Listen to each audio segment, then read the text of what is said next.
okay, that are worth doing if you got a lot of time to kill and you're bored. First one, have you heard about The Offer on Paramount Plus? No. I heard it got some bad reviews. I don't know why, because I am enjoying every minute of this. It's about the making of The Godfather and the guy who was the producer, who the amount it took to get this made is unbelievable. Not just getting different studios, getting studio heads on board, getting the actors to sign. How many episodes in are they? Are they done? I think they're about 5 in. How many are they doing? I think there's 7 total. Here's the plan. I'm not paying for another streaming service, but if I think I can knock it out in 7 days, I'll do the trial of Paramount Plus, watch the show, and then cancel Because it. there's so many different streaming services that a lot of people don't want to have all of them, but that is worth doing. And on Paramount Plus, you also have like Yellowstone in 1883. There's some good ones on there. Anyway. Do you have to have seen The Godfather in order for it to make sense? Well, it would kind of help. I mean, to know what the end product was. You've never seen The Godfather? No. But I got to tell you, after watching a couple episodes of that, I went back and rewatched The Godfather because I forgot about all the stuff. Anyway, next one. I know you've probably heard about this, but The Dropout. Amanda Seyfried is so good in this as Elizabeth Holmes, the woman who was doing Theranos, and she was found guilty. I think she's going to get sentenced at the end of the summer. Okay. But this story, how this happened, is unbelievable. And the Amanda Seyfried, who plays her, is so dead on, you will not believe it. All right. So I think it's about 7 episodes again. It's on Hulu.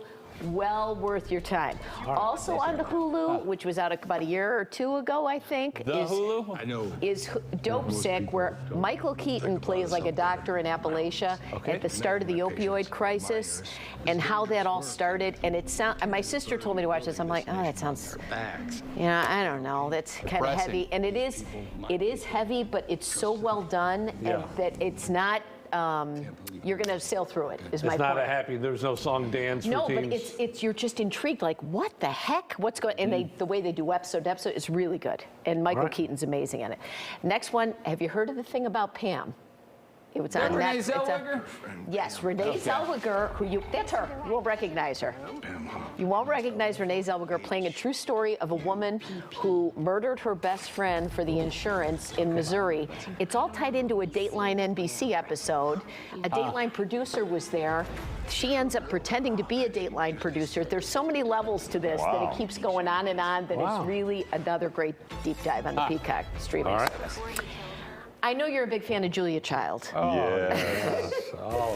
For all you young people out there, she was the first food show person, right? Which I never really watched. I just knew Dan Aykroyd pretending to be Julia Child on Saturday Night Live. But this is like 6 episodes on HBO Max. She is just the woman who plays her. I think it's Sarah Lancaster. I might have it wrong. Oh yeah, Van knows. Lancashire. She's a British actress. She is so good, and the guy who played Niles on Frasier is in that too, as her husband. What a great story about how Julia Child got on TV doing a cooking show. She did it. She was the first one. Great watch. That's 6 episodes. Have you heard about this Robbery Larry in Boston from 1990? Oh, yeah, that's huge. But see, I never knew about this. In 1990, at the Isabella Stewart Gardner Museum in Boston, in like an hour and a half, a security guys posed as cops. They stole millions of dollars, 13 pieces, like a couple of Rembrandts. Still have not been found to this day. But it's 7 episodes, I think, or maybe it's 3. I don't remember. That's the biggest art heist in the country. In the country, at this small little gallery that had all of these.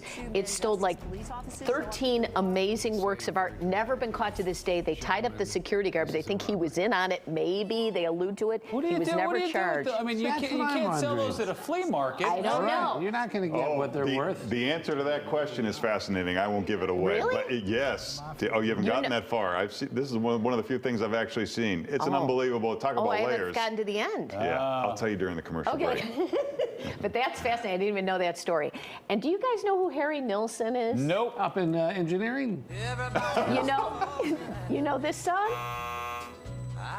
Oh, yeah. Oh, yeah. Okay, so he is a songwriter. Glenn Campbell. It does sound like Glenn Campbell, but no, it's Harry Nilsson, and he wrote Without You. He put The Lime in the Coconut, all these songs from the 70s.